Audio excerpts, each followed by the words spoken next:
అప్పుడు మీరు ఉదయం సాయంత్రం మహామంత్రాన్ని మీరు చదువుకుంటూ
కార్యక్రమం అక్కడ వారు చేసేసి మనల్ని అందరినీ ఆశీర్వదించి వెళ్తున్నారు.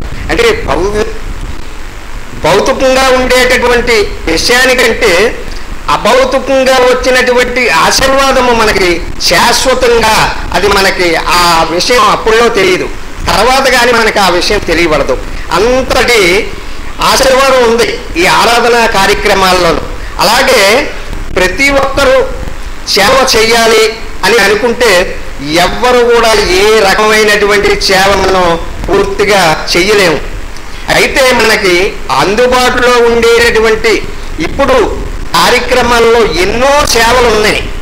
ఆ సేవల క్రమం తప్పకుండా ఆ సేవ చేసుకుంటూ స్వామి ఆదేశించినటువంటిది ఏ కార్యక్రమం అయితే చెప్పారో ఆ కార్యక్రమం మనం ఒళ్ళు దాచుకోగట్ట చేయవలసినంత ఒంటిలో ఎంత శక్తి ఉందో ఆ శక్తిని మించి మనం ఆ సేవ చేసినట్టయితే మరిన్ని సేవలు చేయడానికి వారు శక్తిని ప్రసాదించారు.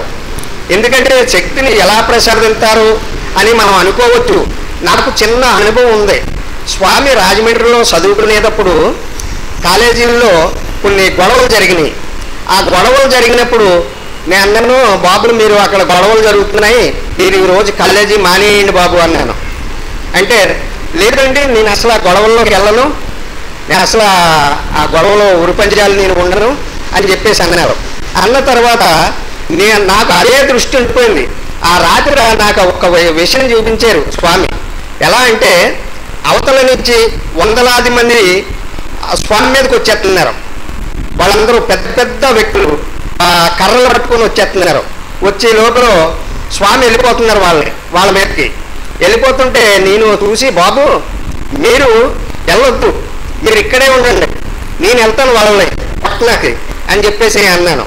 అనేటప్పటికీ లేదు మీరు ఇక్కడ ఉండండి నేనే వెళ్తాను అని చెప్పేసి స్వామి అంటున్నారు. అంటే అప్పుడు బలువుని స్వామి ఇలా పట్టేసుకొని నడుము పట్టేసుకొని వెనకలాగి ఆ స్వామి చేతిలో ఉండేటటువంటి కర్రని నేను తీసుకొని, బాబు మీరు నాకు శక్తిని ప్రసాదించండి, నేను వెళ్ళి అలా కొట్టేస్తాను, మళ్ళీ చూడండి శక్తిని నేను ప్రసాదించమంటున్నాను స్వామి ద్వారాను అంటే అలాగే అన్నారు. కర్ర నా చేతికి ఇచ్చారు.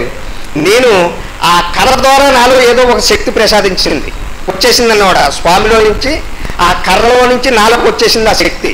వచ్చేస్తే నేను వెళ్ళి ఇంతమందిని కూడా ఆ కర్రతో కొట్టేస్తున్నాను. స్వామి అలా చూస్తూ ఉన్నారు. అంటే ఎవరికైనా సరే మనం ఇక్కడ నుంచి లెగిసి అక్కడికి వెళ్ళాలి అంటే స్వామి మనకి శక్తిని ప్రసాదింతే తప్ప ఎవ్వరికి సాధ్యం కాదు. మనం అనుకుంటాం ఈ పని నేను చేస్తున్నాను అని, ఎవరికి సాధ్యం కాదు, అంత తేలిగ్గా లేదు. స్వామి ఆదేశింతే, స్వామి మనకి ప్రసాదింతే తప్ప నేను అనుకుంటే మాత్రం ఆ కార్యక్రమం మన వల్ల కాదు. అలా ఇంకో విషయం ఉంది. ఒకసారి రేపు శనివారం వచ్చేయండి బాబు అన్నారు నన్ను. అంటే నేను ఇక్కడే బాబు రేపు శనివారం నేను తప్పనిసరిగా వచ్చేస్తాను బాబు అన్నాను. ఎన్ని పనులున్నా తప్పనిసరిగా వస్తానన్నాను. ఆ రోజు నాకు పని లేదు, కానీ నేను అనే మాట నాకు వచ్చింది. ఆ రోజు వెళ్ళలేకపోయాను.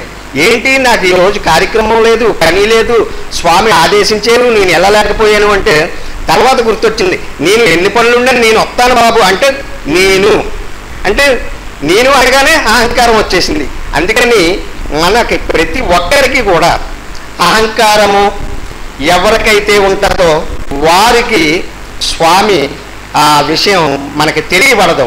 అందుకని అహంకారము, అసూయ, ఈర్ష్య, స్వార్థము, కోరికలు, మొట్టమొదటి కోరికలు. స్వామికి తెలుసు మనకి ఏది అవసరమో ఏది ఇవ్వాలో వారికి తెలుసు, వారు ఇస్తారు మనకి. మనం కోరుకుంటేనే మనకి వచ్చే విషయం కాదది. అంటే మనకి ఎంతవరకు ఏది అవసరమో నేను ఇస్తాను అంటున్నారు. ఆరోగ్యమైన, భాగ్యమైన. ఇంకొకసారి ఇంకో విషయం ఉంది. నేను కొన్ని ఆర్థిక పరిస్థితుల్లో ఒక విషయం ఉన్నప్పుడు స్వామి ఏంటి అని నేను మనసులో అనుకుంటే, ఎక్కడ మాకు రాజపూడి 50 కిలోమీటర్ల దూరం ఇక్కడికి అక్కడికి. అంటే ఇక్కడ అయ్యగారి ఇంటి దగ్గర నుంచి రాజపూడి మా ఇంటి వరకు అనేకమైన ప్రపంచంలో మనకు కావలసినటువంటి డబ్బు, వజ్రాలు, ముత్యాలు, రత్నాలు, ఏదైతే ప్రపంచంలో అతి విలువైనవి మానవుడికి ఏది ధనరూపంగా ఎక్కువ ఆశతో ఉందో ఇవన్నీ రాశులు పోసేసి ఉన్నాయి. అంటే మా ఇంటి దగ్గర నుంచి అయ్యగారి ఇంటి వరకే. ఏంటి స్వామి అంటే, మీకు ఏది అవసరమో, మీకు ఎంత అవసరమో అయిపోయినప్పుడు అలా తీసుకోండి అన్నారు. అంటే దాన్ని బట్టి మనకి ఏమర్థమైందంటే, ఏది ఎంతవరకు అవసరమో అంతవరకు ఇస్తారు. అది మనకి రాలేదు అంటే మన ప్రయత్న లోపం. అంటే మనం ప్రయత్నం చెయ్యలేదు, మనం ఆరాధనకి వెళ్ళలేదు, మనం స్వామిని పూజించలేదు. అంటే ఈ స్వామి చచ్చిన కానీ మెచ్చరు. మన గురువు గారు అందరు ఎవరిని మనం ఏమనకూడదు, అందరిలాగే రండి బాబు అని మెచ్చుకునేవారు కాదు. చచ్చినే కానీ మెచ్చరు. అంటే నిజ గురువు చచ్చినే కానీ మెచ్చరు. నిజమైనటువంటి తల్లిదండ్రులు తన పిల్లల్ని ఏదన్నా ఒక గొప్ప పని చేసినప్పుడు వారిని మెచ్చుకోరు. ఎందుకంటే వాళ్ళ అహంకారం పెరిగిపోయి వాళ్ళు ఆ అభివృద్ధి అనేటటువంటి విషయానికి నేను చాలా గొప్పవాడిని అయిపోయానేమో అనే విషయానికి వెనకబడిపోతారు. వారు సాధించినటువంటి ఆ పిల్లలు సాధించినటువంటి విషయాన్ని చూసి వారిలో వారే ఆనందిస్తుంటారు. అలాగా మన స్వామి మన గొప్పతనాన్ని, మనం చేసేటటువంటి ఈ కార్యక్రమాలని, మనం ఇక్కడ ఏదైతే ఉంటామో దాన్ని చూసి అభౌతికంగా వారు ఆనందింటారు తప్ప భౌతికంగా మనల్ని ఎప్పుడూ మెచ్చుకోరు. మనల్ని కొడతారు, తిడతారు, అవసరమైతే చీరేస్తారు. ఎందుకంటే మన బాగు కోరేవారు మన గురువు ఒక్కరే, మన స్వామి ఒక్కరే. మన బాగు కోరేవారు, మన మంచి కోరేవారు ఎవ్వరు సృష్టిలో ఎవరు అవసరాలు తీర్చుకొని వారే వెళ్ళిపోతారు. పిల్లలకి రెక్కలొస్తే పిల్లలు అవసరాలు తీసుకొని వారి కుటుంబం వారు చూసుకుంటారు, బంధువులు అవసరం తీరేక బంధువులు తీసుకుంటారు. అలాగే ఇది ఎలాంటిది అంటే, ఇట్ట చివరి వరకు కూడా మొదటి నుంచి నీ జన్మ నుంచి తనలో వారిలోకి చేర్చుకునే వరకు ఒక్క గురువు మాత్రమే శాశ్వతమైనది. మనల్ని వారు తీసుకొని లాలించి పాలించి మనల్ని అన్ని విషయాల్లోనూ ఏ లోటు లేకుండా చూసేది ఒక్క స్వామి. అది మనం భౌతికంగా చూసే విషయంగా లేదు, అభౌతికమైనటువంటి ఆ విరాట్టుగా ఉన్నది. అవన్నీ మనం అనుభవ రూపంలో సాధించుకోవలసిన ఈ స్వామి ప్రసాదింతే మనకి ఏదైనా ఒక విషయం చూడాలనుకుంటే వారు మనకి చూపించాలనుకున్నప్పుడే మనం చూడగలుగుతాం. అందుకనే మనం చేసే కార్యక్రమం ఏంటి అంటే, చచ్చుటో ఈశ్వరును తెలియు జ్ఞానము నేర్చి విశుద్ధుడై ఈ చరాచరంబులు జయించుటో చెల్లును గాని జ్ఞానికి. మనం జ్ఞానవంతులుగా మారాలనేది స్వామి యొక్క ఆకాంక్ష. మనం ఎప్పటి వరకు ఉండాలి? ఈ పీఠంలోను, ఈ లక్ష్యంలోను, ఈ భక్తిలోను, ఈ విశ్వాసంలోను, ఈ త్యాగంలోను అంటే చచ్చే వరకు పడి ఉండాలి. నిరీక్షించు. నిరీక్షింతే ఏదో ఒక నాటికి నిన్ను నేను నాలో చేర్చుకుంటాను. నిరీక్షణ ఇక్కడ భక్తి, విశ్వాసము, లక్ష్యము. సేవ మనకి స్వామి సేవ అనేటటువంటిది చాలా అందుబాటులో, చాలా తేలిగ్గా ఎవరికి ఏ కార్యక్రమం అయితే సేవ చేసుకోమన్నారో ఆ సేవా విషయంలో మనం ఎవరైతే ముందుకెళ్తారో వారు చాలా అదృష్టవంతులు, భాగ్యవంతులు. అంతకంటే భాగ్యం ఇంకొకటి ఏమీ లేదు సృష్టిలో. స్వామి యొక్క ఆదేశించినటువంటిది ఏదైతే మనం చేసుకుంటామో స్వామి చెప్పింది చెప్పినట్టు చెయ్యాలి. నువ్వు ఇది చెయ్యి అన్నారనుకోండి, అక్కడి నుంచి అది అలాగే స్వామి చెప్పారు అని అక్కడికి వెళ్ళి మర్చిపోవడం కాదు. ఒక విషయం శాన్నాళ్ళ కిందట 85, 84 ఆ టైంలో మొహిద్దీన్ బాషా అయ్య గారు మాకు ఒక కార్యక్రమాన్ని అప్పచెప్పారు. అప్పచెప్తే ఆ కార్యక్రమం ఏంటి అంటే, ఇప్పుడు చిత్రాడగేటి దగ్గర ఆశ్రమం ఉన్నది మనది. ఆ ఆశ్రమంలో ఒక పెద్ద నుయ్యి ఒకటి తీయించారు. అది తీసిన తర్వాత అన్నారు, బాబు ఈ సృష్టిలో ఉండేటటువంటి జీవరాశులన్నీ కూడా అందులో నీళ్లు తాగుతాయి. అక్కడ ఒక ఉసిరిగర్ర ఎత్తే చాలా నీరు తీపిగా ఉంటుంది, చాలా పవిత్రంగా ఉంటుంది. ఉసిరిగర్ర తెండి బాబు అని చెప్పారు. మేము ఏకంగా 30-40 మంది ఉన్నాం మా గ్రామస్తులని. ఉండేసరికి అందరూ విన్నాం. విన్న తర్వాత ఇంటికి వెళ్ళాక ఎవరికి వాళ్ళే వదిలేశారు ఆ విషయం. అందులో మా అన్నయ్య అంటే మా అప్పలరాజు అన్నయ్య కంటే పెద్దతనం. ఆయన 2 నెలలు శ్రమించి అడవులన్నీ తిరిగి చివరికి ఆ మల్లారమొల్లేరు అనేటటువంటి అడవిలోకి వెళ్ళి ఆ చెట్టుని పట్టుకొని కొంతమందిని కూలీలు పెట్టి అది నరికించి చివరికి ఇక్కడికి తీసుకొచ్చాం. అది అక్కడే కోయించేసి ఆ చెక్కలు తీసుకెళ్ళి నూతులో చేసాం. వేసిన తర్వాత ఆయనకి అనారోగ్యం చేసింది. అనారోగ్యం చేస్తే స్వామి అన్నారు, కాకినాడ తీసుకెళ్ళండి బాబు అన్నారు. అది తీసుకెళ్ళాం. తర్వాత వారు ఇదయ్యారు. ఇదైన తర్వాత ఒక నెల రోజులు పోయిన తర్వాత నాకు కనిపించారు మా అన్నయ్య. ఎలా కనిపించారు అంటే, నీలమేఘంసాయ రూపం వచ్చింది ఆయనకి. శ్రీకృష్ణ పరమాత్ముడికి ఏ రూపం అయితే ఉంటుందో అదే రూపం వచ్చేసి ఆ అవతారమూర్తి తేజస్సు, అక్కడ హుసేన్ సాయి గారి తేజస్సు, మా అన్నయ్య తేజస్సు ఒకేలా ఉంది. ఇద్దరు మా ఇంటికి వచ్చారు. వచ్చి నన్ను లేపారు అన్నమాట. బాబు అని లేచేసరికి నన్ను అయ్యగారు ఇలా మార్చేశారు చూడండి. అంటే త్యాగం అనే విషయం గురించి అంతమందికి చెప్పారు ఆ విషయం. అందులో ఒక్కరే చేయగలిగారు. ఆ చేసిన తర్వాత వారికి ముక్తిని ప్రసాదించారు. అంటే తనతో సనుదేరంగా, అంటే గురువుతో పాటు ఎలా తీసుకెళ్లారు? ఒక విషయాన్ని ఆదేశించారు, ఆ విషయం ఆయన పూర్తి చేసి ఉన్నారు, వారిని తీసుకెళ్ళి. అలాగా మనకి సేవ అంటే ఊరికినే పోదు. ఒక్కొక్కరికి ఒక్కొక్క పనిని అప్పచెప్తారు. ఆ పని పూర్తి చేస్తే ఆ పనిలో ఫలితాన్ని వారు కూడా తీసుకెళ్తుంది. అది అంటే ఏదో సేవ అంటే ఏదో స్వామి చెప్పారు, లేకపోతే మన కార్యకర్తలు చెప్పారు ఇది చెయ్యాలా మానాలా విషయం అది కాదండి. చెప్పారు, ఇది ఎవరు చెప్పినా స్వామి ఆదేశించేనే మనం కార్యకర్తలు చేస్తూ ఉంటారు. కాకపోతే వారు చెప్పింది చెప్పినట్టు మనం ఆచరించినప్పుడు అది మనకి ఎంతో ఆశీర్వాదాన్ని తెచ్చిపెడుతుంది. ఇది మాటల్లో తెలియదు, అనుభవంలో మాత్రమే తెలియబడుతుంది.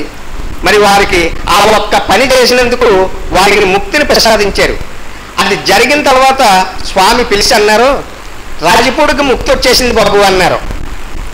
అని మీ అన్నయ్యకి మోక్షం వచ్చేసింది బాబు అన్నారు. అంటే చూడండి ఎంత గొప్ప విషయమో. ఇది సామాన్యమైనటువంటి విషయం కాదు. అందుకని సేవ అనేది సామాన్యమైనది కాదు. అది అందరికీ అందుబాటులో ఉండేది కాదు. అది మన ఒక్క పీఠంలో చాలా మనకి స్వామి ప్రసాదించారు. ఏ సేవ ప్రసాదించినా, ఏది చెప్పినా అది మనం క్రమం తప్పకుండా చెప్పింది చెప్పినట్టు వారి మీద లక్ష్యం పెట్టుకుంటే, లక్ష్యం అంటే మనకి నిలబడదు. స్వామి మీరు ఇది చెప్పారు, నేను చెయ్యాలి, అది మీరే నా చేత చేయించాలి అని ఎప్పుడైతే మనం కోరుకుంటామో మన కోరిక అలా ఉండాలి. అటువంటి కోరికని ప్రసాదించమని మనం కోరుకున్నప్పుడు అది మనకి తదాస్తు అని స్వామి ఆశీర్వాదం చేస్తారు. అంతే తప్ప మిగతా కోరికలు ఎన్నో కోరుతుంటాం. దయచేసి కోరికల వల్ల మనకి ఉపయోగం లేదు. మనకు అవసరమైనప్పుడు మనం ఎంతో బాధలో ఉండి దర్శనం చేసుకుని వెళ్ళిపోతుంటే మనం చెప్పకపోయినా స్వామి వెనక్కి పిలిచి ఆ సమస్యని అడుగుతారు. మనం చెప్పితే స్వామికి తెలియాలి అనుకోవటం లేదు. వారు సృష్టికర్త, అవతారిమూర్తి, మనల్ని ఇక్కడికి తీసుకురావటానికే కారకులు వారు. మరి ఏ జన్మ నుంచి ఏ జన్మకి తీసుకొచ్చారు, మళ్ళీ ఈ జన్మ నుంచి వారి దగ్గరికి చేర్చారు. మరి అటువంటి విషయం ఇది ఎలా ఉంటుంది అంటే, వారు రసస్వరూపము, ఆ విరాట్టు తేజస్సు, ఆ చీకటికి అవతల కోటి సూర్యుల కాంతి అనేటటువంటి విరాట్ ఏదైతే ఉందో ఆ విరాట్టే వీరు. అంతకంటే ఇంకా చెప్పటానికి భాష లేదు. ఇందులో ఇంతకంటే చెప్పటానికి ఏ విషయం లేదు. మహామంత్రం ఇచ్చేటప్పుడు వారు ఒక్కటే సంకల్పిస్తారు, నేను దేనిగా ఉన్నానో నిన్ను కూడా దానిగానే మార్చుకుంటాను అని వారు ఆశయంతో మనకి మహామంత్రాన్ని సిద్ధింపజేసేరు. ఆ మంత్రమే గురువు, గురువే మంత్రము, గురువే ఈశ్వరుడు, ఈశ్వరుడే మంత్రము. ఇది సత్యం, మనం నమ్మాలి. 100% యథార్థమైనటువంటి రహస్యం.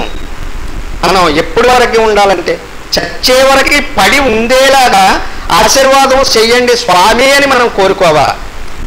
అంతే తప్ప ఈ విషయాన్ని నేను సాధిస్తాను, ఈ విషయాన్ని నేను చేస్తున్నాను అనేటటువంటి భావంలో ఏ ఒక్కరు కూడా ఎప్పుడూ భావించొద్దు. ఏ చిన్న విషయమైనా సన్యాసి చేసినా సామ్రాట్టు చేసినా స్వామి నీవే సర్వము. సన్యాసి అయినా గొప్పవారే, సామ్రాట్ అయినా గొప్పవారే, రెండు వారే. ఇంకా ఏదైతే మనకి ఆశ ఉంది, నష్టమేముంది? మనకి ఏది నష్టం లేదు, మనకి ఏది లోటు లేదు. మనం రేపు అనేది ఎప్పుడూ లేదు, రేపు అనేది లేనే లేదు తండ్రి. మనం ఎప్పుడు కూడా రేపటి గురించి ఆలోచించకుండా ఈ క్షణమే మనది, ఈ క్షణమే నా స్వామి సన్నిధిలో ఉన్నాను, నా జన్మ ధన్యమైంది, నన్ను నా స్వామి ఏం చేసినా పర్వాలేదు అనేటటువంటి భావంతో స్వామి చెప్పినటువంటి ఏ కార్యక్రమం అయినా సరే మనం కరెక్ట్గా చేసినట్లయితే మనకి ఏ లోటు ఉండదు, ఏ బాధ ఉండదు, మనకి ఎటువంటి ఇబ్బందులు ఉండవు. దయచేసి స్వామిని ఏకమే అద్వితీయం బ్రహ్మ, ఏకమేవాద అద్వితీయం బ్రహ్మ, మనల్ని వారిలో కలుపుకుంటారు. మనం ఎప్పుడు కూడా స్వామి సన్నిధిలో ఎప్పుడూ ఉండాలి, స్వామి చెప్పిందే చెయ్యాలి. మనం ఆరాధనలు మానకూడదు, సేవ మానకూడదు. మనం ఎప్పుడు కూడా స్వామి సన్నిధిలో ఉండాలని సభా సభ్యులందరికీ కోరుకుంటూ స్వామి దగ్గర మీ దగ్గర సెలవు. రేఖా సత్యనారాయణ గారు ఎన్నో రహస్యాలు, ఆయన అనుభవంలో గ్రహించినటువంటి రహస్యాలన్నీ కూడా మనకు చెప్పారు. మరి ఆ చెప్పినటువంటి అన్నీ కూడా మనం పాటించినట్లయితే స్వామి యొక్క ఆశీర్వాదం 100% పొందుతాం. అందుచేత సేవ చేసేటప్పుడు కూడా నేను చేస్తున్నానని అనుకోవద్దన్నారు, అప్పుడు అహంభావం వస్తుందట. అందుచేత సేవ చేసేటటువంటి అవకాశమే మనకు కల్పించమంటున్నారు ఆయన స్వామికి. అందుచేత మనం కోరికలు ఏం కోరకుండా సేవ చేసుకునే విధంగాను, అదేవిధంగా త్యాగం చేసేటటువంటి విధానంలోనూ భక్తిగాను శ్రద్ధగాను ఉండాలి. అందుచేత ఆ విధంగా అందరూ కూడా ఉంటారని చెప్పి చక్కటి విషయాలు చెప్పినటువంటి సత్యనారాయణ గారికి సభ తరపున కృతజ్ఞతలు. ఇప్పుడు కాకినాడ సత్యనారాయణ మాస్టర్.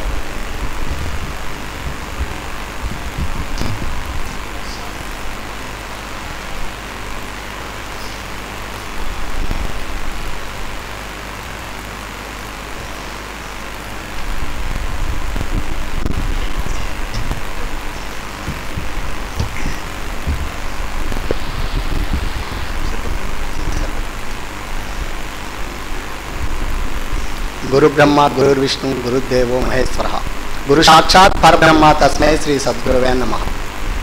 శ్రీ విశ్వవిజ్ఞాన విద్య ఆధ్యాత్మిక పీఠ చక్రవర్తులు నవమ పీఠాధిపతి డాక్టర్ కొమరాలీషా సద్గురువర్య పాదపద్మలకు నా సాష్టాంగ నమస్కారం. ఈరోజు శాతత్వంలో మానవుడు ఈశ్వరుడు అనే విషయం గురించి స్వామి ఏం చెప్పారంటే, ఈ మానవ జన్మ 84 లక్షల జీవరాశులు క్షాళనం చేసుకుని ఈ విధంగా ఈ రూపం ఏర్పడింది. అయితే దీని తదుపరి ఆ ఈశ్వర రహస్యం తెలుసుకోవాలి. ఈ మానవ రూపం కిందకెళ్ళి చూసినట్లయితే అధోలోకానికి గడ్డి మొదలు ఈ మానవుడి వరకు వచ్చిన విధానం ఒకసారి పరిశీలించినట్లయితే, ఆ రూపాన్ని మానవుడు పరిశీలిస్తే ఏ రూపం కూడా మానవ రూపంగా లేదు. గడ్డి, పశువులు, పక్షాదులు ఇవన్నీ కూడా. తర్వాత పరిగణించి చూసినట్లయితే బ్రహ్మ విష్ణు మహేశ్వరుల యొక్క ఆ తర్వాత రూపం ఈశ్వరతత్వం ఏదైతే ఉందో ఆ రూపం ఈ మానవ రూపానికి దగ్గరగా ఉన్నట్టుగా మానవుడికి గ్రహించాడనమాట. అది ఎప్పుడు తెలియబడుతుందంటే స్వామి యొక్క ఆశీర్వాద రూపంతో ఆయన యొక్క శక్తి వల్ల మాత్రమే ఆ ఈశ్వర రహస్యాన్ని తెలుసుకునే శక్తి కలుగుతుంది. లేదా అంతవరకు ఈ జనజన్మల్లో ఉన్నటువంటి ఈ గడ్డి మొదలు మానవుల వరకు ఏదైతే రూపాలు ఉన్నాయో ఆ రూపాలు మన రూపానికి వేరుగా ఉన్నాయన్నమాట. అదే బ్రహ్మను చూసినా, విష్ణుని చూసినా, మహేశ్వరుని చూసినా మన మానవ రూపంగా చిత్రించడం జరిగింది పటాల రూపంలో.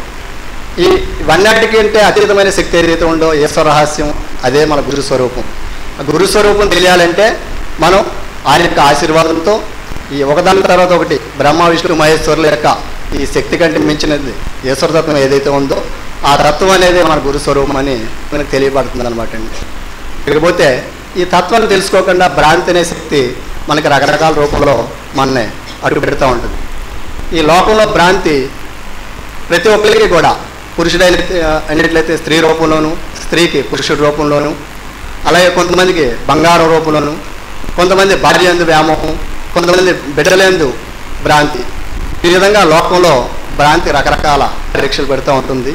మనం ఎవరు కూడా ఆ భ్రాంతికి లొంగకుండా స్వామి యొక్క మహామంత్రం ద్వారాగా స్వామి యొక్క స్వరూపాన్ని తెలుసుకుంటూ ముందుకు వెళ్ళాలి. ఇకపోతే మనకి ఆరాధన అనే విషయం ఉంది. ఈ ఆరాధన లోకంలో ఎన్నో రకాలుగా జరుగుతుంది. మనం ఒక సాంప్రదాయం ప్రకారంలో మన ఆరాధన జరుపుకుంటున్నాం. మిగిలిన వేరే వేరే మతాల్లో ఆరాధన అనేది జరుగుతుంది. ఆరాధన అనేది అక్కడ పూజా సామాగ్రి, ధూపదీప నైవేద్యాలు, జ్యోతి వెలిగించడం, ఆ పదార్థాలు ఇవన్నీ ఆరాధన అనే మన హిందూ సాంప్రదాయంగా జరుగుతుందండి. అలాగే క్రిస్టియన్స్ కూడా ఆరాధన కార్యక్రమం చేసుకుంటారు. వాళ్ళు విగ్రహారాధన, విగ్రహం లేని ఆరాధన అని చెప్పి లోకంలో 2 రకాల ఆరాధనలు ఉన్నాయి. వాళ్ళ మత సాంప్రదాయం ప్రకారంగా వాళ్ళు కూడా ధూపం, అగరొత్తులు వెలిగించుకుంటారు. తినడానికి అర్హమైన పదార్థాలు వాళ్ళు అక్కడ పెట్టుకుని ఆ విధంగా ఆరాధన కార్యక్రమం జరుపుకుంటారు. లేకపోతే ముస్లిమ్స్ వాళ్ళ యొక్క ఆరాధన కార్యక్రమాన్ని ఫాతిహా అంటారటండి. దాంట్లో మన పాయసం, సేమియా ఇలాంటి పదార్థాలు వాళ్ళు పెట్టుకుని అక్కడ అగరొత్తు, ధూపం ఇవన్నీ వేసుకుని తినడానికి అర్హమైన పదార్థాలు పెట్టుకుని వాళ్ళు ఆరాధన కార్యక్రమం జరుగుతుంటుంది. ఇక మన హిందూ సాంప్రదాయం వచ్చేటప్పటికి మనం ఆరాధన మొదలుపెట్టిన ముందు ఆ నెయ్యి వేసి జ్యోతి వెలిగించి పండ్లు, పలహారాలు మనం పెట్టుకుని ఆరాధన అనే కార్యక్రమం జరుపుకుంటాం. అయితే లోకంలో కొంతమంది ఈ పదార్థాలను చూసి ఈ తినడానికి పెట్టుకుంటున్నారు ఆరాధన అని చెప్పి కొంతమంది ఈ భ్రాంతి స్వరూపులైనటువంటి జడజన్ములు విమర్శల రూపంలో కూడా ఉంటుంటుంది. కానీ ఆరాధనలో ఉన్న శక్తి ఎవరికి తెలియబడుతుందంటే మన యొక్క సూక్ష్మ రూపంలో గ్రహించినట్టు ఆ శక్తిని మన ఆరాధనకు వెళ్ళినప్పుడు మనకి రకరకాలుగా మాకు ఎలా జరిగింది, మాకు అలా జరిగిందని చెప్పి అనుకుంటూ ఉంటారండి. ఆ విధంగా ఆరాధన అనే కార్యక్రమం మనం అందులో ఉన్న రహస్యం భక్తిపూర్వకంగా ఎవరైతే ఉంటారో వాళ్ళకే ఆరాధన అనే విషయం తెలియబడుతుంది. లేకపోతే ఆరాధన యొక్క విశిష్టలో చిన్న అనుభవం ఏంటంటే అండి, నేను ఇక్కడికి కాకినాడకి 40 కిలోమీటర్ల దూరంలో ఉద్యోగం చేసేవాడినండి. అయితే ఇక్కడికి రావడానికి చాలా ఇబ్బందులు పడేవాడిని. ఇక్కడికి వచ్చి ఆ లక్షవారం రోజుని స్కూల్ నుంచి ఎలా వచ్చి స్వామికి నమస్కారం చేసుకుని ఈ విధంగా ఎలా కాకినాడ వెళ్ళిపోయేవాడిని అనమాట. పొద్దుటప్పుడు 8 గంటలు బయలుదేరి రాత్రి 10 అయిపోయేది అనమాట ఆ లక్షవారం రోజుని. అలాగా ఇంచుమించుగా ఒక 2 సంవత్సరాల పైన గడిచిందండి. అనుకోకుండా పోయిన సంవత్సరం ట్రాన్స్ఫర్ అవకాశం వచ్చింది. ఆ ట్రాన్స్ఫర్లో అప్లికేషన్ పెట్టడం, స్వామిని ధ్యానించుకుంటూ మహామంత్రం ధ్యానించుకుంటూ ఆ కార్యక్రమానికి కౌన్సిలింగ్కి వెళ్ళడం అండి. తర్వాత నాకు దగ్గరగా ఉన్న కాకినాడకి దగ్గరలో ఏపీఎస్పైన స్కూల్లో నాకు ట్రాన్స్ఫర్ జరగడం, ఇవన్నీ కూడా ఆరాధన ఒక మన తపన అనమాట అండి. స్వామి దర్శనం చేసుకుని ఈ విధంగా వెళ్ళడం, ఈ తపన ఎలా ఉండేదంటే అండి, ఏంటి స్వామి నాకు ఎక్కడో పొద్దున వెళ్తున్నాను, సాయంత్రం ఎలా వస్తూ ఇక్కడ క్యారేజ్ ఇక్కడ పెట్టుకుని దర్శనం చేసుకుని ఇలా వెళ్ళిపోయాను అనమాట.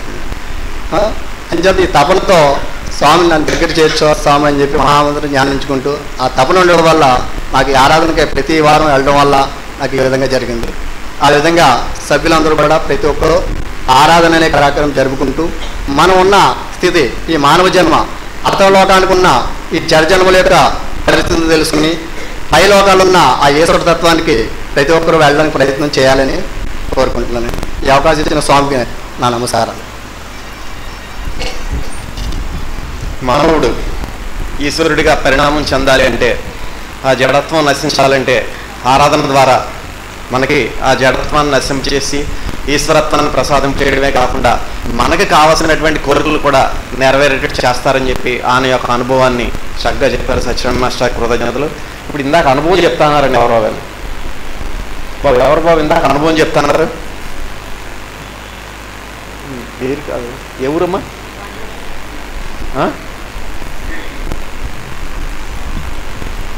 ఎవరమ్మా?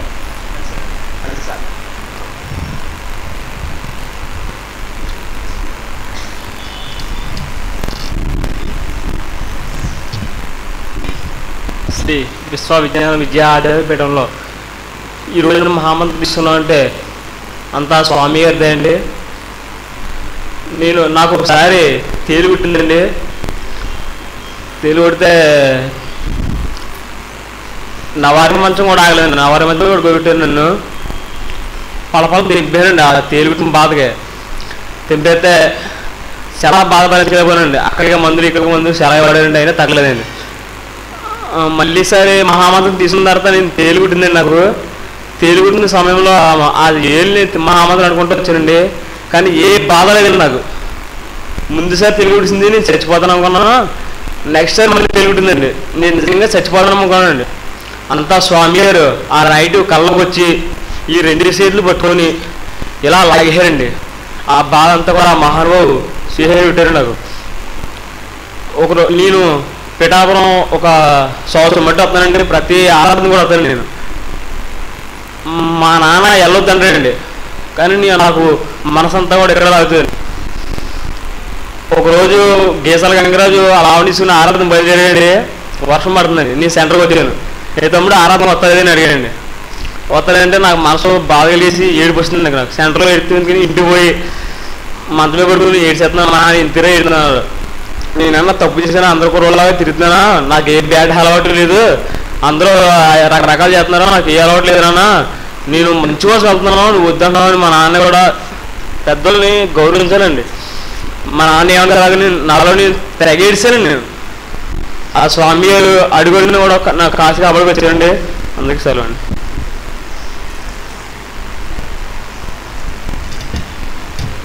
మహామంత్రం పుచ్చుకున్న ముందు తేలికాటు, పుచ్చుకున్న తర్వాత తేలికాటులో బాధనలే తెలియకుండా చేసేటటువంటిది స్వామి యొక్క అనుభవాన్ని, వారి యొక్క అనుభవాన్ని చలపగా తెలియజేయడం జరిగింది. అందుచేత ఆ మహామంత్రం అనేటువంటిది ఇటు భౌతికానికి అభౌతికానికి కూడా మహోన్నతమైనటువంటి ఆ మానవ జన్మను సార్థక్యపరిచేటటువంటి మహామంత్రం. అటువంటి మహామంత్రాన్ని ఇంకా ఎవరన్నా పొందాలనుకున్నట్లయితే ఈ నెల జూలై నెల 22వ తేదీన మనకి గురు పౌర్ణమి నాడు స్వరం మహామంత్రాన్ని ఇస్తారు. ఆ మహామంత్రాన్ని పొందవలసిందిగా మనకి రెండమ్మ.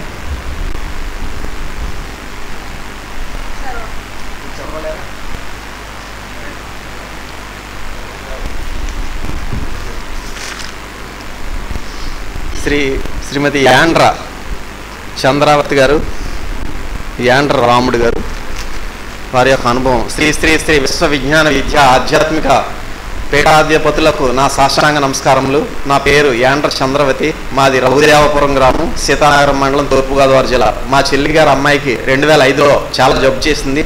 రాజమండ్రి హాస్పిటల్కి తీసుకెళ్ళాము. ఏ డాక్టర్ కూడా బతకదు అని చెప్పారు. 4 డాక్టర్లకు చూపించాం, కానీ ఎవరు బతకదు అన్నారు. కలవచర్ల మా పెద్ద చెల్లి 2002లో దమ్మం తీసుకున్నది. స్వామి దగ్గరకు తీసుకుని వెళ్దామని తీసుకొచ్చాం. అయ్యగారికి ఆ రిపోర్ట్లన్నీ చూపించాం. పర్వాలేదు, ఆరోగ్యంగానే ఉంటుంది, నేను మందులు వాడమన్నారు. అప్పుడు అయ్యగారి దగ్గరకు తీసుకుని వచ్చాక బాగానే ఉంది. మళ్ళీ ఆరోగ్యం కుదురుపడి ఆడపిల్ల పుట్టింది.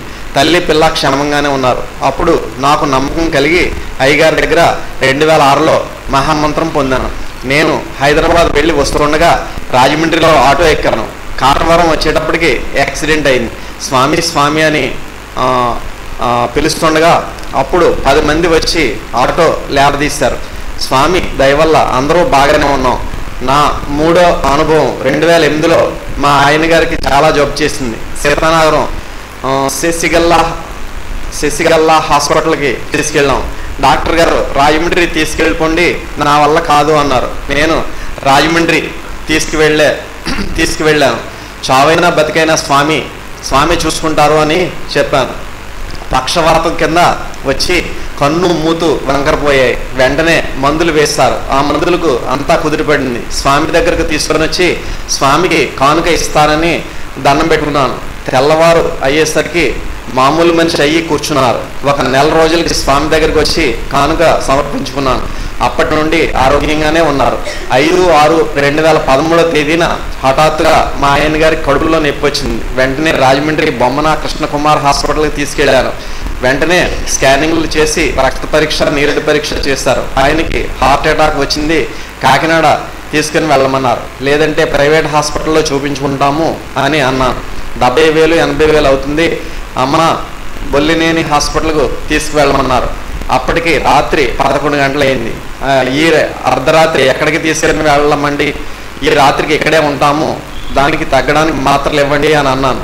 పొద్దుట ఇంటికి వచ్చి 50,000 బట్టలు తీసుకుని పట్టుకుని వెళ్ళాను. స్వామి ఈ హాస్పిటల్లోనే తగ్గిపోయేలా చూడు స్వామి, నీకు 3 ఆరాధనలు పెట్టిస్తాను అని మొక్కుకున్నాను. అయ్యగారి దయవల్ల పొద్దుటకు బాగానే ఉన్నారు. బొల్లినేని హాస్పిటల్కి వెళ్దామని రోడ్డు మీదకి వచ్చాము. నర్సు మళ్ళీ పిలిచి డాక్టర్ కనబడి వెళ్ళండి అని చెప్పింది.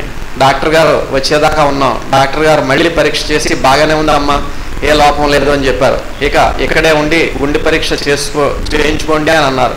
బొల్లినేని హాస్పిటల్లో గుండె పరీక్ష చేయించాం. అక్కడ కూడా బాగానే ఉందమ్మా, మందులు వాడితే తగ్గిపోతుంది అని చెప్పారు. ఆ రిపోర్ట్లు తెచ్చి డాక్టర్ గారికి చూపించాం. సాయి హాస్పిటల్కి వెళ్ళి బోన్ పరీక్ష చేస్తారు. ఆ రిపోర్ట్లు కూడా తెచ్చి డాక్టర్ గారికి చూపించాం. డాక్టర్ గారు చాలా సీరియస్గా ఉంది అని అన్నారు. నేను ఎక్కడికి తీసుకుని వెళ్ళండి, మీ హాస్పిటల్లోనే చూడండి, నాకు స్వామి ఉన్నారు అని అన్నాను. అయ్యగారి దయ వల్ల బాగానే తగ్గింది. ఇప్పుడు ఆరోగ్యంగానే ఉన్నారు. ఇంకొక నెల రోజులు మందులు వాడితే సరిపోతుంది అన్నారు డాక్టర్ గారు. స్వామికి సాష్టాంగ నమస్కారం. నమస్కారం పెట్టాం.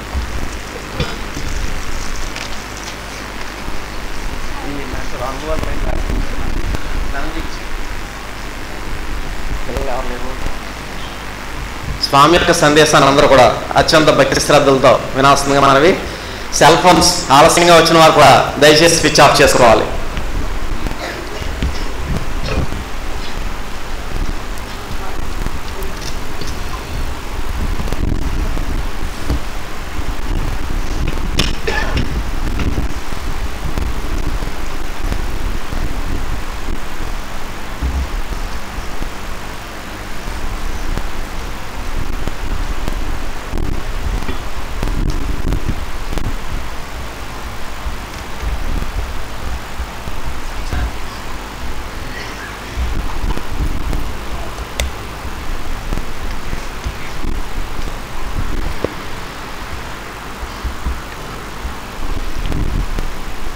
శ్రీ విశ్వవిజ్ఞాన విద్య ఆధ్యాత్మిక పీఠ సభా సభ్యులకు, సభ్యేతరులకు, పరోక్షంగా ఈ కార్యక్రమాన్ని వీక్షిస్తున్నటువంటి వివిధ దేశాల్లో ఉన్నటువంటి సభ్యులకు నా హృదయపూర్వక మనస్సువాంజలు. శ్రీ విశ్వ విజ్ఞాన విద్య ఆధ్యాత్మిక పీఠంలో మన స్వామి యొక్క సన్నిధానంలో మనకు స్వామి ప్రసాదించినటువంటి సేవారూపమైనటువంటి విధానంలో స్వామిని అనుసరించి ఆ సేవారూపమైనటువంటి కార్యక్రమంలో మనం పాల్గొన్నట్లయితే ఆ సేవ ద్వారా స్వామి యొక్క అభౌతికమైనటువంటి ఆశీస్సులు మనకు ప్రసాదింపబడతాయి. మనకు అది అనుభవ రూపంలో కూడా మనకు తెలియబడతాయి. ఇంత పూర్వం మనం మాట్లాడినటువంటి వ్యక్తిత్వం సత్యనారాయణ గారు, వారు కూడా మన మొయిదీన్ బాషా వారి కాలంలో, హుస్సేన్ షా గారి కాలంలో, ఆ యొక్క కాలంలో 3 కాలాల్లో కూడా ఆయన సేవ తరించి ఆ సేవ ద్వారా ఉండేటువంటి అనుభూతిని పొంది అందులో ఉండే రసామృతాన్ని గ్రహించడం జరిగింది. అంటే సేవ ద్వారా మనకి ఆ భగవంతుని యొక్క తత్వాన్ని అర్థం చేసుకోవడానికి మార్గం సుగమం కాబడుతుంది.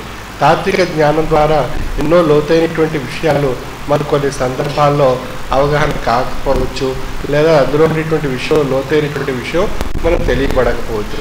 మరి ఆ విషయాలు అన్నీ మనకు ఆ జ్ఞానం ద్వారా మాత్రమే తెలిసి అందులో అవగాహన కాబడాలి అన్నట్లయితే దాంట్లో ఎంతో కృషి చేయాలి. మనం ఆ కృషితో పాటు మన సేవ కూడా చేసుకున్నట్లయితే పొందినటువంటి తాత్వికమైనటువంటి విశ్లేషణ, విజ్ఞానము, జ్ఞానస్వరూపమైనటువంటి శక్తి ఈ యొక్క సేవ రూపంలో మనం ఆచరించేటువంటి విధానం చేత అది మరింత పూర్తి అవగాహన కలిగి మనం ఏదైతే ఆ యొక్క జ్ఞాన రూపంలో పొందినటువంటి విషయం ఉందో అది సేవ రూపం కూడా ధరించినట్లయితే అది ఒక గొప్ప అనుభూతిని, ఆనందాన్ని మనం ప్రసాదిస్తుంది. అంచేత జ్ఞానము చేత మనసుకి ఆహ్లాదం కలిగించవచ్చు, సేవ ద్వారా శరీరానికి ఆనందం ఏర్పడుతుంది. అంచేత సేవ, తాత్విక జ్ఞానము ఈ రెండూ కూడా మనకు మనసుకు, శరీరానికి కూడా ఆనందాన్ని, ఆహ్లాదాన్ని కలిగిస్తూ ఉంటాయి. అంచేత సేవకు అవకాశం మనకి ఎప్పుడు వస్తుందా అనేటువంటి విషయంలో మనం తప్పించినప్పుడే ఆ సేవ యొక్క అవకాశం మనకి ప్రసాదింపబడుతుంది. మనం చేసినటువంటి సేవే మనకు రక్షణ. మనం చేసినటువంటి ఆ సేవ ద్వారా పొందినటువంటి అనుభూతి, త్యాగము ఆ యొక్క రక్షణ రూపంలో మనకు ఆపద సమయాల్లో, ఆపద పరిస్థితుల్లో మనకు ఒక గొప్ప రక్షణ కవచాన్ని మనకి ఏర్పాటు చేస్తుంది. మరి మన యొక్క తుని ఆశ్రమానికి ఎంతో సేవ చేస్తుంటారు రాజుగారి కేశవరెడ్డి గారు. మరి వారు కొండ ప్రాంతంలో ఒక గొప్ప నిర్మాణాన్ని వారి యొక్క వ్యక్తులు ఇద్దరు కలిసి ఒక నిర్మాణాన్ని చేపట్టడం జరిగింది. అది స్వామి యొక్క ఆదేశంతో, చతుర్థ పీఠాధిపతి వారి యొక్క ఆదేశంతో ఆ సేవ చేసేటువంటి అవకాశం వారికి ప్రసాదింపబడింది. ఆ సేవ యొక్క ఫలితం ఎప్పుడు తెలియబడింది? వారు యాత్రకు వెళ్ళడం జరిగింది, కేదార్నాథ్ యాత్రకి. ఆ యాత్ర చేసి యాత్రలో ఉండగా వారు ఒక గంట ముందు ఆ యొక్క ప్రమాదం ఏదైతే స్తంభం ఏర్పడే అవకాశం ఉందో ఆ ప్రమాదానికి ఒక గంట ముందు ఆ ప్రాంతం నుండి బయటకు రావడం జరిగింది. వారు వచ్చిన ఒక గంట తర్వాత మొత్తం అంతా కూడా ఆ ప్రదేశం అంతా కూడా ఇంకా ఆ మృత్యుఘోషతో అనేక పాకమేడల్లా పెద్ద పెద్ద భవనాలు అవన్నీ కూడా కూలిపోయి ఆ యొక్క వరదలో మొత్తం సమస్తం జలమయం కాబట్టడం జరిగింది. ఒక గంట ఆలస్యం అయినట్లయితే వారు కూడా ఆ యొక్క వరదలో ప్రమాదంలో అంచుల పోయేటువంటి అవకాశం ఉంది. మరి వారు ఏదైతే ఆ స్వామి ఆ యొక్క చతుర్థ పీఠాధిపతి వారికి ఆదేశించినటువంటి ఒక గొప్ప నిర్మాణాన్ని సేవ రూపంలో, త్యాగ రూపంలో అక్కడ తునిలో వారు చేసుకోవడం చేత అది వారికి ఒక రక్షణ కవచం కింద అది కొండ ప్రాంతం ఏదైతే అక్కడ నిర్మాణం చేస్తున్నారో అదే కొండ ప్రాంతాల్లో ఆయనకి ప్రమాదం ఏర్పడింది. ఆ ప్రమాదానికి ఒక గంట ముందు ఆయన ఆ ప్రాంతం నుండి బయటపడడం జరిగింది. మరి అది వారికి అనుభవ రూపంలో ఆ సేవ యొక్క, ఆ త్యాగం యొక్క అనుభవాన్ని తెలియజేసి అక్కడ ఉన్నటువంటి పరిస్థితిలో తనకు కలిగినటువంటి రక్షణ, ఇతరులకు జరిగినటువంటి ఆ యొక్క ప్రమాదం అంచున ఏ విధంగా అనేక మంది నష్టపోవడం జరిగిందో అనేటువంటి విషయం సాధారణంగా కన్నులకు విప్పి ఆ విశ్లేషణ రూపంలో వారికి తెలియజేసి ఆ యొక్క అనుభవాన్ని వారికి పొందడం జరిగింది. ఆ విధంగా మనం సేవ ద్వారా మనం ఎంతో మేలు, ఎంతో గొప్ప విషయాలు మనం పొంది తరించేటువంటి అవకాశం కాలంలో, భవిష్యత్ కాలంలో నిరూపణ కాబడుతుంది.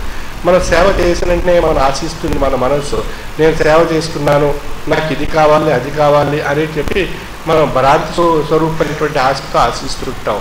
కానీ ఆ విధంగా ఆశించకుండా మనకు ఆ సేవ చేసి మనం నిరీక్షణలో స్వామి మనకు ఏదైతే ప్రసాదిస్తారో అది స్వీకరిద్దాం అనేటువంటి సంకల్పంతో ఉన్నట్లయితే మనం భ్రాంతి మనలో ఆ ఆశ కల్పించకుండా భ్రాంతి రహితంగా ఉండేటువంటి అవకాశం ఉంది.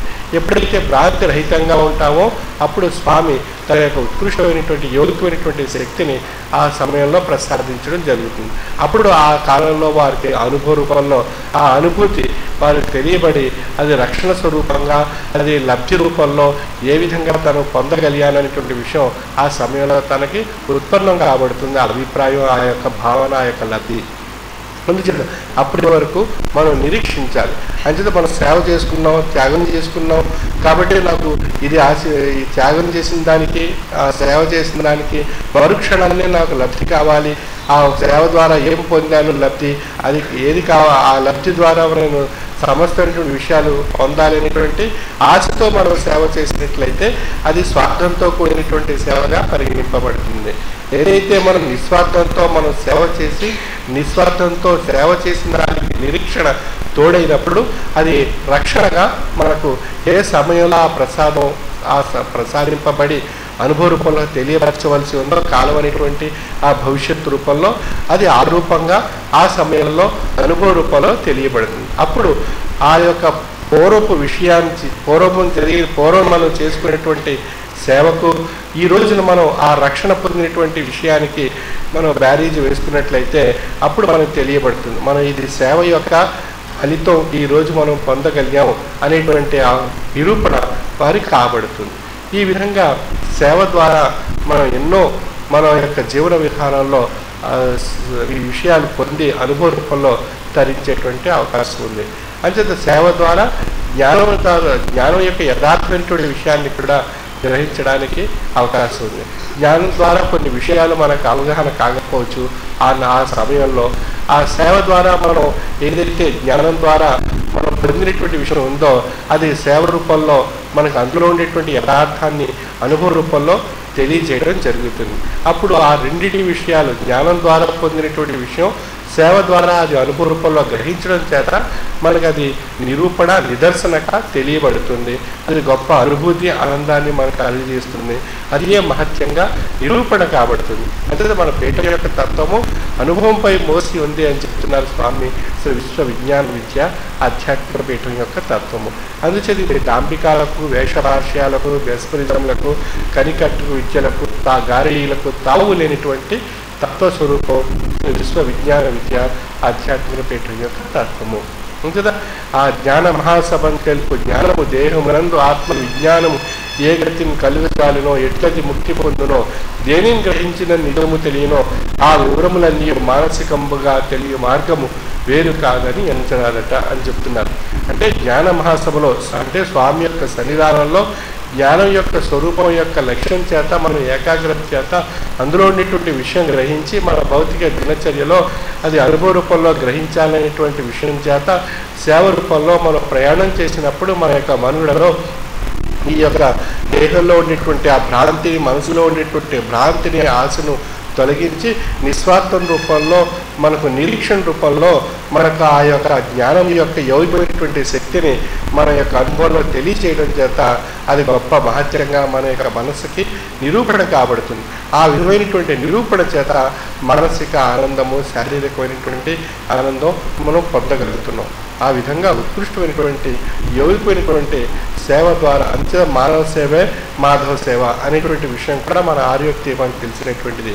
అంటే తోటి మానవుడికి సేవ చేయడం ద్వారా మానవుడు దర్శించేటువంటి అవకాశం ఉంది అనేటువంటి విషయం ఏ విధంగా అయితే నిరూపణ కాబడుతుందో అదేవిధంగా స్వామి ఆజ్ఞాపించినటువంటి ఆయా కార్యక్రమాల యొక్క మనం శిరసా వహించి ఆ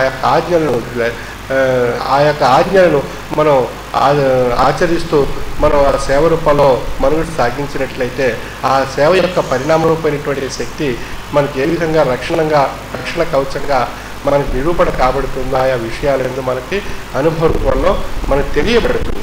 ప్రమాదం కానీ, కష్టం కానీ, సమస్య కానీ మనకు చెప్పిరావు. ఏ సమయంలో, ఏ క్షణంలోనైనా ఎప్పుడైనా మన అది నష్టం కలిగించవచ్చు, బాధను కలిగించవచ్చు, మనకి దుఃఖాన్ని కలిగించవచ్చు. అంటే ఆ కష్టం, బాధ మనకి ఆ సమయంలో వస్తాయని చెప్పి మనకు తెలియదు కనుక ఏ సమయంలో వచ్చినప్పటికీ కూడా మనకు దానిని అధిగమించేటువంటి శక్తి, దాని నుండి రక్షణ పొందేటువంటి శక్తి మనం చేసినటువంటి ఆ సేవే మనం భవిష్యత్తులో ఒక రక్షణ కవచంగా మనకి ఏర్పరచుకోవడానికి అవకాశం ఏర్పడుతుంది. ఆ విధంగా మనం స్వామి యొక్క సేవ ద్వారా అనుభవాన్ని, ఆనందాన్ని మనం పొంది ధరించడం చేత ఇది అనుభవపూర్వకమైనటువంటి తత్వంగా మనకు నిరూపణ కాబడుతుంది. మరి ఈ అనుభవపూర్వకమైనటువంటి తత్వాన్ని మనకి ఆయా కాలాల అవతారులు, పీఠాధిపతులు మనకి ఆయా కాలాల్లో ఉండేటువంటి శిష్యులకి ఆయా అనుభవాల రూపంలో ప్రసాదించడం జరిగింది. మరి కహనిషావళి సద్గురు వారి కాలం నుండి మరి ఈనాటి వరకు ఉన్నటువంటి ఆ 4వ తరం నుండి 9వ తరం వరకు అనేక మంది ఆయా కుటుంబాల్లో వారి యొక్క సంతతి కూడా ఆయా పీఠాధిపతుల్ని ఆయా కాలాల్లో ఉండేటువంటి పీఠాధిపతుల్ని అనుసరిస్తూ తాత్విక అనుభూతిని ఆ పీఠాధిపతుల నుండి పొందుతూ తమ యొక్క సంతతి కూడా ఆ అనుభూతిని ప్రసాదిస్తూ వారిని కూడా ఆయా కాలాల్లో ఉండేటువంటి పీఠాధిపతుల చేత మనుగడ సాగించేటువంటి అవకాశాన్ని కాలాన్ని వారి సంతతికి ప్రసాదించడం జరిగింది. ఆ విధంగా ఆనాటి నుండి ఈనాటి వరకు అనేక కుటుంబాలు ఆయా పీఠాధిపతులు ఆయా కాలాల్లో పీఠాధిపతులు ఆయా సంతతి అనుసరిస్తూ ప్రయాణం చేస్తూ ఈ విధంగా మనుగడ సాగించడం చేత ఆ తాత్విక సంపద నిరంతరం వారు పొందడం జరిగింది. అయితే మన పిల్లలకి ఏది ఇవ్వాలి అన్నప్పుడు తాత్విక సంపద అనేటువంటిది వారికి ఇచ్చినట్లయితే ఆ సంపద చేత వారికి ఆదర్శవంతమైనటువంటి లౌకికమైనటువంటి విధానంలో చక్కని జీవితాన్ని గడుపుతూ మనుగడ సాగిస్తూ వారి యొక్క మనోభావాల్లో ఆ స్వామి యొక్క మహోన్నతమైనటువంటి ఆధ్యాత్మికమైనటువంటి శక్తిని ప్రసాదించడం చేత వారి యొక్క మానసిక వికాసం అంతా కూడా ఆధ్యాత్మిక పరంగా పరిణామం చెందడం చేత వారు చక్కని జీవితాన్ని భవిష్యత్తులో గడిపి వారి సంతతి కూడా ఆ యొక్క ఆధ్యాత్మిక సంపదను పొందడం చేత ఆ సంపద చేత వారి యొక్క జీవన విధానంలో చక్కని సుఖవంతమైనటువంటి సంస్కారవంతమైనటువంటి ఆదర్శవంతమైనటువంటి జీవన విధానాన్ని అలవర్చుకోవడానికి అవకాశం ఏర్పడుతుంది. ఎందుకంటే మన సంతతి మనం మంచి భవిష్యత్తును పొంది మంచి ఉద్యోగస్తులై మంచి సాంప్రదాయాలతో చక్కని జీవితాన్ని గడుపుతుంటేనే ఆ తల్లిదండ్రులకి ఆనందంగా ఉంటుంది. తన సంతతి తన యొక్క బిడ్డలు సరైనటువంటి నడవడిక లేక వారు దుర్లక్షణాలతో ఉన్నట్లయితే ఆ తల్లిదండ్రులకు ఎంతో బాధ, ఎంతో సమస్య, ఎంతో దుఃఖం ఏర్పడుతుంటుంది. ఆ విధంగా మరి ఆ సంతతి వల్ల ఆ తల్లిదండ్రులు దుఃఖమయం కాబడి అనారోగ్యానికి గురి కాబడేటువంటి అవకాశం ఉంది. అయితే మన సంతతి సుఖంగా శాంతిగా మంచి భవిష్యత్తుతో చక్కని జీవితాన్ని గడపాలి అన్నట్లయితే మనం వారికి ఇచ్చినటువంటి ఆ సంపద వారికి ఆ చక్కని ఆశ్రయాన్ని ఆధ్యాత్మికమైనటువంటి భావనతో కూడినటువంటి జీవన మనుగడ సాగించడానికి మార్గదర్శకం కాబడుతుంది.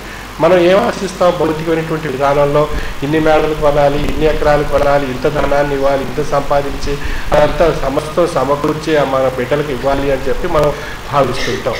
మన యొక్క భావంలో ఆ యొక్క బిడ్డలు మనకి ఆ యొక్క జీవన విధానంలో వారిలో దుర్లక్షణాలు ఏర్పడినట్లయితే మనం ఎంతో కష్టపడి సంపాదించినటువంటి సంపద అంతా కూడా అది వృధాగా పాడైపోయేటువంటి అవకాశం ఉంది, నష్టపోయేటువంటి అవకాశం ఉంది. చివరికి ఆ సంపద వల్ల దుఃఖం అనేటువంటిది ఏర్పడేటువంటి అవకాశం ఉంది. మనం భౌతికమైనటువంటి సంపద అది మన యొక్క స్థాయిని బట్టి మనం మన సంతతికి ఇస్తూ మనం ఏది ముఖ్యమైనటువంటి విషయంగా భావించాలి అన్నప్పుడు ఆధ్యాత్మిక తాత్విక సంపద ఇచ్చినట్లయితే ఆ ఆధ్యాత్మిక తాత్విక సంపద వారి యొక్క జీవన విధానాన్ని దశ దిశ నిర్దేశిస్తూ వారికి చక్కని జీవితాన్ని, సంస్కారాన్ని, సాంప్రదాయాన్ని తెలియజేస్తూ వారి యొక్క భవిష్యత్తుని చక్కదిద్దడానికి ఆధ్యాత్మిక సంపద ఏర్పడుతుంది. మనం ఇచ్చేటువంటి భౌతిక సంపద వారి యొక్క సుఖ సౌకర్యాలకు ఉపయోగపడుతుంది. ఈ విధంగా మనం మన సంతతి కూడా ఆ సంపద ఆధ్యాత్మిక తాత్విక సంపదను మన సద్గురువుని ఆశ్రయించి మనం అనుభూతి పొందినటువంటి అనుభవపూర్వకమైనటువంటి ఆ తాత్విక సంపదను మన సంతతికి ఇచ్చినట్లయితే వారి యొక్క సంతతికి ఆ సంపదను తిరిగి వారు ఇవ్వటం జరుగుతుంది. ఈ విధంగా ఈ సంపద ఒకరి తరం నుండి మరొక తరం నుండి మరొక తరానికి ఆ విధంగా వ్యాప్తింపబడినప్పుడు ఆ యొక్క జీవన స్రవంతి వారి యొక్క జీవన విధానంలో ఆధ్యాత్మిక భావనలతో కూడినటువంటి చక్కని జీవన సాగరంలో వారు ప్రయాణం చేసేటువంటి అవకాశం ఏర్పడుతుంది. ఈ విధంగా మనం తాత్విక జీవన విధానాన్ని అలవర్చుకున్నట్లయితే మనకు భౌతికంగా వచ్చేటువంటి ఎన్నో సమస్యలు ఉంటాయి, కష్టాలు ఉంటాయి, తాపత్రయాలు ఉంటాయి, బాధలు ఉంటాయి, దుఃఖాలు ఉంటాయి, సమస్యలు, ఇవన్నిటి నుండి మనసును ఒక బలీయమైనటువంటి మనోశక్తిగా పరిణామం చెందడానికి మనకు ఆధ్యాత్మిక తాత్విక సంపద మన జీవన విధానానికి ఎంతో అవసరం. మన యొక్క మనస్సు బలహీనపడింది అన్నట్లయితే ఆ బలహీనపడినటువంటి మనస్సు ద్వారా మనకి వైరాగ్యం ఏర్పడుతుంది, విరక్తి ఏర్పడుతుంది. తద్వారా మనం అనారోగ్యం పాలయ్యతో తర్వాత మన యొక్క జీవన విధానం అస్తవ్యస్తం కాబట్టి మన జీవితాన్ని త్యజించేటువంటి అవకాశం కూడా కొన్ని సమయాలు ఏర్పడుతూ ఉంటుంది. అంచేత మన మనసు బలహీనపడకుండా మనసు ఒక బలమైనటువంటి శక్తిగా పరిణామం చెందాలి అన్నట్లయితే తాత్విక జ్ఞాన సంపద మన యొక్క మనసుకు ఒక రక్షణ కవచాన్ని ఏర్పరిచి మనకు ఆ యొక్క ప్రకంపనాలు అంటే కష్టాల వల్ల, దుఃఖాల వల్ల, తాపత్రయాల వల్ల, సమస్యల వల్ల వచ్చేటువంటి ఆ ప్రకంపనాలు లేదా ఒత్తిళ్లు మన మనసును తాకకుండా ఒక రక్షణ కవచాన్ని ఏర్పరచడం చేత మనం దేనినే తట్టుకునేటువంటి అవకాశం ఏర్పడుతుంది. ఆ విధంగా తట్టుకునేటువంటి అవకాశం మనం ఎప్పుడైతే పొందామో అప్పుడు మనకి ఏ ఆపద వచ్చి మన యొక్క దరి చేరినా కూడా మన దాన్ని స్పందించకుండా దాన్ని నివారించుకునేటువంటి తాత్విక ఆలోచన శక్తి మనలో ఏర్పడుతుంది. ఆ తాత్విక ఆలోచన శక్తి లేనిటువంటి వారిలో ఆ సమయంలో ఆపద వచ్చినప్పుడు వారు భయపడిపోయి భీతిల్లిపోయి అనాలోచనమైనటువంటి నిర్ణయాలు తీసుకొని దుఃఖమయం కలబడి నష్టపోయి వారు అస్తవ్యస్తమైనటువంటి అలజడి ఏర్పడి వారు నష్టపోయేటువంటి అవకాశం ఉంది. అంటే తాత్విక ఆలోచన శక్తి మనకు ఆ యొక్క ప్రమాదం నుండి నిగ్రహించి మనం ఏది తదుపరి ఏ కార్యాచరణ మనం చేయాలి, మనం ఏ విధంగా దీన్ని అధిగమించాలి అనేటువంటి విషయం వైపు దృష్టి పట్టి మనకు ఆ విధంగా ప్రయాణం సాగించడానికి తాత్వికమైనటువంటి మార్గం మనకు ఆ విషయాన్ని తెలియజేస్తుంది తాత్విక ఆలోచన శక్తి ద్వారా. అప్పుడు మనం ఆ యొక్క మార్గంలో మనం ప్రయాణం చేసినప్పుడు మనకు గొప్ప అనుభూతి ఏర్పడుతుంది. అంటే తాత్విక ఆలోచన శక్తి లేనిటువంటి వారికి కలిగేటువంటి నష్టము, తాత్విక ఆలోచన శక్తితో ఆ ఉన్నటువంటి విషయాన్ని విశ్లేషించుకొని పరిష్కరించుకొని ముందుకు వెళ్ళడం వల్ల కలిగేటువంటి అనుభూతి ఆ యొక్క వ్యక్తిత్వానికి అనుభవ రూపంలో ఈ తాత్విక జ్ఞాన ఆలోచన శక్తి చేత ఈ లబ్ధి పొందగలిగాను అనే విషయం తనకు నిరూపణ కాబడుతుంది. ఆ విధంగా తాత్విక జ్ఞాన స్వరూపమైనటువంటి ఆధ్యాత్మికమైనటువంటి జ్ఞానాన్ని సద్గురువు నుండి మనం పొందినటువంటి సంపద మన సంతతికి ఇచ్చినట్లయితే ఆ సంపద మన తరతరాలుగా ఆయా పీఠాధిపతుల క్రమంలో మనుడు సాగిస్తూ పొంది తరించేటువంటి మహద్భాగ్యం మనకి ప్రసాదింపబడుతుంది. మనం పొందుతున్నాం, మనం ఆశ్రయించాం, మనం తెలుసుకోగలిగాం. కానీ మన పిల్లలు ఆ విషయం గ్రహించలేకపోయినట్లయితే తదుపరి కాలంలో మన పిల్లలు మనకి ఆ సరైనటువంటి విధానం కానీ వారు నడవడిక కానీ లేకపోయినట్లయితే మనం బాధపడతాం, మన పిల్లలు బాధపడేటువంటి అవకాశం ఉంది. అంటే మనం సుఖంగా ఉండాలి, మన పిల్లలు సుఖంగా ఉండాలి అన్నట్లయితే ఇరువురి మధ్య కూడా తాత్విక బాంధవ్యం సమకూర్చుకోవాలి. ఆ తాత్విక బాంధవ్యం చేత ఆ ఇరువురి మధ్య చక్కని ఆదర్శవంతమైనటువంటి సుఖమైనటువంటి సంతోషకరమైనటువంటి జీవనం మనగా సాగించేటువంటి అవకాశం ఉంది. అదేవిధంగా మనం ఇచ్చినటువంటి ఆ తాత్విక సంపద చేత మన యొక్క పిల్లల్లో ఒత్తిడి నివారించవచ్చు.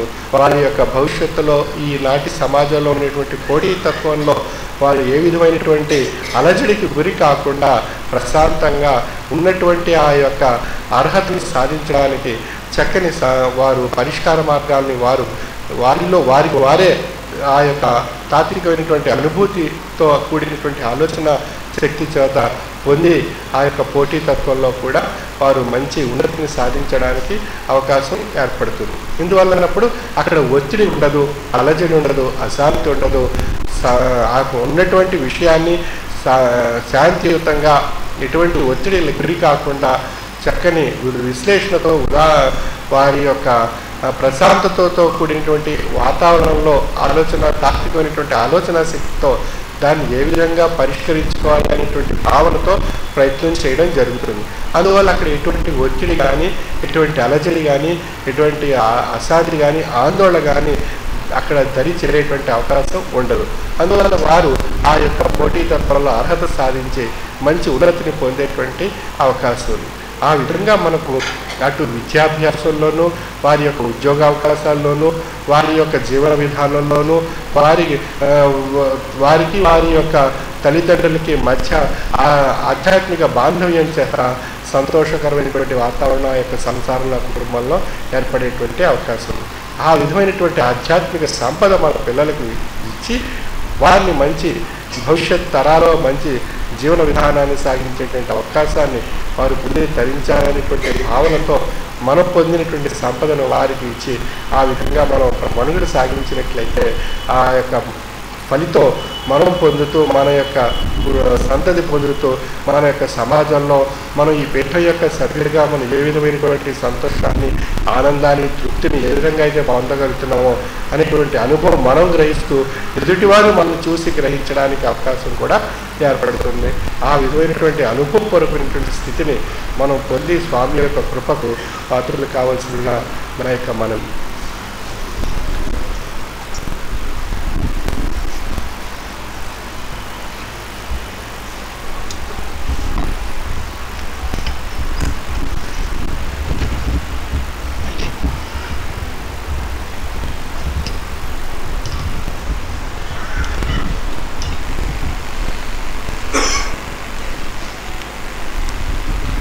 స్వామి చక్కటి జ్ఞాన రహస్య